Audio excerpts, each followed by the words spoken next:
안녕하십니까, 알림이 황희두입니다. 가만 보면 양파보다 더한 게 윤석열 전 검찰총장인 것 같습니다. 하루가 멀다 하고 계속해서 논란을 키우고 있는데 안 다루고 싶어도 그냥 넘어갈 수가 없어서 계속해서 문제제기를 해야겠다 생각하고 있습니다. 지겹다고 생각하시는 분들께는 양해 부탁드린다는 말씀을 전해드리고 싶은데요. 이명박근혜 등 자칭 보수인사 고초에 검사는 미안한 마음을 가져야 된다, 이런 주장을 했습니다. 무슨 소리냐면 한마디로 지금 이명박근혜가 구속을 당해서 고초를 겪고 있는데 그분들을 생각하면 마음이 무척 아프다, 한마디로 지금 이거 지지자들한테 어필하는 거 아니겠습니까? 이유 여하를 막론하고 본인으로 인해 가슴 아픈 일을 겪은 모든 분에게 위로와 유감을 표한다고 입장을 밝혔는데, 보수도 까고 진보도 까고 그러면서 어설프게 중도 코스프레를 하면서 양쪽을 다 잡으려고 했던 게 윤석열 씨 포지션이었지만 지금 계속해서 논란이 커지자 급격하게 우클릭하고 있다는 게 많은 시민들의 생각입니다. 그 이유로는 다들 아시다시피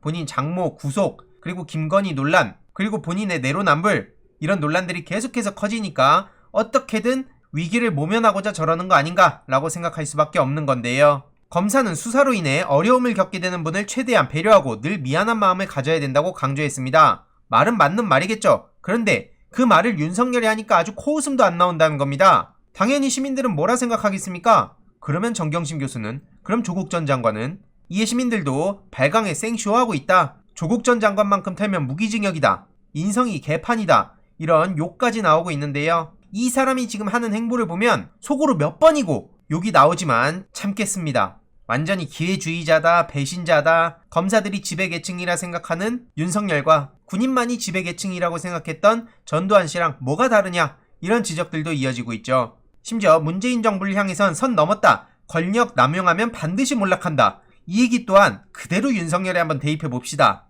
누가 지금 권력 남용해서 추락하고 있습니까? 이런 상황에 이현주 씨가 등장해서 윤석열 줄리 소문의 한숨, 아내의 과거에 대한 찌질한 공방, 누가 진짜 속물인가, 그러면서 그 누구도 대통령도 되고 영부인도 되는 게 자유민주주의 대한민국 아닌가, 이렇게 주장하는데요. 누가 뭐라고 합니까? 그런 김건희 씨가 애초에 영부인이 될 일도 없고 윤석열 씨가 대통령이 될 일도 없다는 겁니다. 애초에 깜냥도 안 되고 주제도 안 되는 사람이 나와가지고 내로남불 제대로 보이면서 공정, 법치, 상식, 정의, 이런 걸 외치니까 시민들이 비판하는 거죠. 다른 사람도 아니고 윤석열 씨가 조국 전 법무부 장관한테 어떻게 했는지 똑똑히 기억하고 있는데, 이에 대해서 당연히 시민들도 솔직히 양심있게 말해봐라, 저런 후보자의 부인이 여권 쪽이었다면 그렇게 말할 자신 있냐, 두둔할 걸 두둔해라, 입은 삐뚤어져도 말은 바로 해야 된다, 이런 지적들도 이어지고 있습니다. 줄리가 과거에 뭐가 어쨌건 그런 게 관심이 있는 게 아니라 윤석열 씨가 지금 이 김건희 도이치모터스 주가 조작 논란이라든지 이외에도 논문 표절이라든지 각종 논란에 대해서 부인 공부 열심히 했는데 새벽까지 열공했어, 이런 식으로 어설프게 해명하면서 넘어갈 사안이 아니라는 거죠. 그거에 대해서 명확히 얘기도 못하는 사람을 두고 본질을 회피하려는 거라 생각 드는 거고요. 보시다시피 강민정 열린민주당 원내대표는 김건희 논문 논란을 두고 명확하게 입장을 밝히라고 주장했습니다. 조국 부인이었다면 어떻게 됐을지 차마 상상도 할 수가 없는 거죠. 한마디로 조국 일가한테 했던 만큼 엄격하고 철저하게 하지 않으면 안 된다고 윤석열이 앞장서서 얘기해야 되는 거 아닙니까? 윤석열이 말하는 법치주의, 공정, 상식, 정의, 불공정 해소, 이런 문제들은 본인만 쏙 빠지냐는 겁니다. 그러니까 윤로남불이란 얘기가 나오는 거 아니겠습니까? 김영민 의원은 국민에게 미안한 마음을 가져야 되는 게 우선인데, 한마디로 이명박근혜를 저렇게 옹호하고 있는데 애초에 저들은 권력을 사유화한 죄에 대한 벌을 받고 있다는 겁니다. 아무리 대권이 탐나도 자기 부정을 이렇게 쉽게 하는 건 납득이 안 간다는 건데, 이럴 때 검사들이 집단 반발이라도 하려나요? 이런 입장을 밝히고 있지만 검찰이 저렇게 집단 반발 윤석열한텐 안 하고 있죠. 그런 상황이 지금 대한민국 검찰의 현실 아니겠습니까?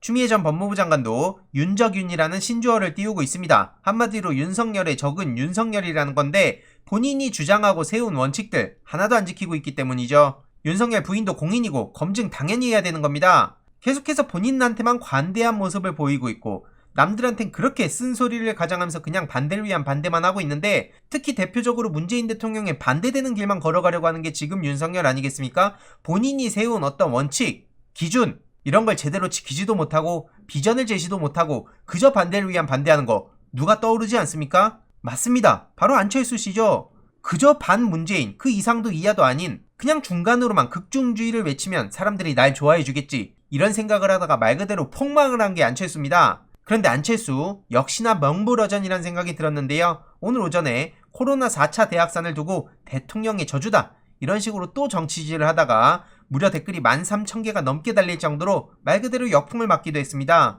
그러면서 사회적 거리두기 강화로 인해 예상되는 경제, 사회적 손실 규모는 상상을 초월할 것이라고 지적했다고 하는데 누가 모릅니까? 이게 대통령의 저주라고 저렇게 말장난하고 정치적으로 이용하고 국가적 비상사태가 본인들한텐 정치적 기회입니까? 문재인 대통령이 들여오기로 한 모더나 백신은 함흥차사가 됐다고 저렇게 비꼬기도 하는데 그러면서 K방역은 근본적으로 문제가 있다고 하죠. 국민 희생 방역이라고 하는데 국민의 인내와 고통 누가 모릅니까? 이 K방역이 오로지 문재인 대통령, 문재인 정부의 성과라고 얘기합니까? 문재인 정부의 노력과 질병관리청의 엄청난 노력들도 있지만 기본적으로는 우리 국민들의 희생과 노력의 성과라는 겁니다. 일부 의료진들의 자발적인 희생도 어마어마하게 큰 영향을 끼쳤죠. 그런데 이걸 두고 저렇게 정치적으로 쇼만 하는 안철수 씨, 그래서 대안이 뭐냐는 겁니다. 국민 공감 방역으로 전환해야 된다 그러는데 탁상 방역이 아니고 현장 방역이요? 그러니까 저렇게 탁상 공론할 게 아니라 본인은 무슨 비전을 제시하고 어떠한 대안을 제시하냐는 겁니다.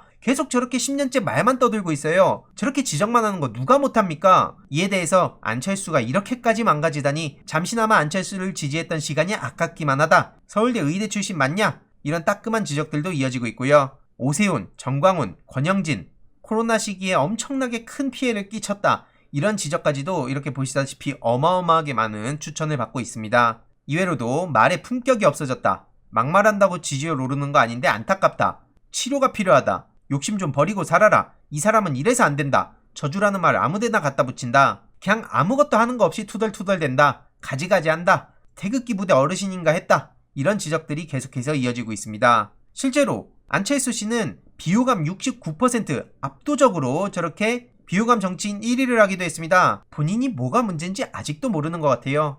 지금 문재인 대통령은 말 그대로 살얼음판을 걷고 있는 상황입니다. 청와대에선 도쿄올림픽 최후 통첩, 현안 하나도 안 받으면 불참하겠다 이런 입장을 밝히기도 했는데 지금 청와대가 제시한 3대 현안은 매우 중요한 위안부 강제징용 노동자 문제, 핵심 부품에 대한 일본의 수출 규제, 후쿠시마 원전 오염수 방류 문제, 이 문제에 대해서 매우 중요한 입장을 밝히고 있는데 안철수 씨 여기에 대해서는 어떻게 생각합니까? 청와대가 이렇게 강력하게 입장을 밝히고 있으면 또 그거에 대해서 반대할 겁니까? 일본 편 들 거예요? 실제로 문재인 대통령 긍정평가가 45%를 넘었다는 게 그 이유가 뭐겠습니까? 그리고 안철수가 지금 계속해서 비호감도 1위를 압도적으로 찍고 밖에서 저러고 있는 이유는 뭐겠습니까? 그 차이의 본질이 뭐겠습니까? 박근혜 씨는 4% 지지율을 보인 바도 있었죠.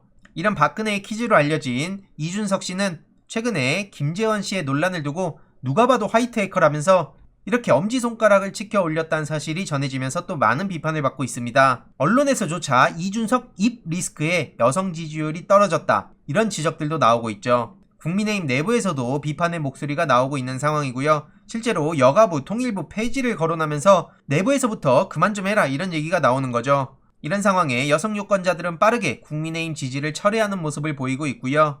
심지어 같은 당 윤희숙, 원희룡 씨 등도 여가부 폐지엔 반기를 든 상태입니다. 통일부 폐지 문제를 놓고도 지난 영상에서도 말씀드렸듯이 권영세 국민의힘 의원도 저렇게 지적을 하기도 했습니다. 정말 당혹스럽다는 반응을 보이기도 했죠. 민주당 우원식 의원도 기가 막혀서 이렇게 입장을 밝히기도 했는데요. 김재현의 만행에 대해 야단을 치기는커녕 최강의 잠룡이라고 칭찬까지 하며 그 비열한 짓에 동참하는 걸 보고 실망을 금할 수 없다는 거고 상대당이 가장 중요하고 신성한 잔치를 노골적으로 해방하고 갈등의 문을 열어도 되는 것인지 따끔하게 지적을 했습니다. 이외로도 이가영 중앙일보 논설위원이 금품수수 혐의로 입건됐다는 소식이 전해졌는데 양파 줄기처럼 얽힌 수산업자 사기 사건 관련해서 금품을 받은 혐의로 경찰에 입건된 것이죠. 이로써 김영란법 위반 혐의로 입건된 전현직 언론인이 4명이라는 소식이 전해졌고요. 정경심 교수 항소심 재판이 오늘 마무리된다고 합니다. 다음 달에 선고가 유력하다고 하는데요. 추가적인 소식들 계속해서 전해드리도록 하겠습니다. 이번 내용도 유익했다면 구독, 좋아요, 알림 설정, 멤버십 가입 정말 큰 힘이 된다는 점 말씀드리고 싶습니다. 이번 내용도 주위에 널리 공유 부탁드립니다.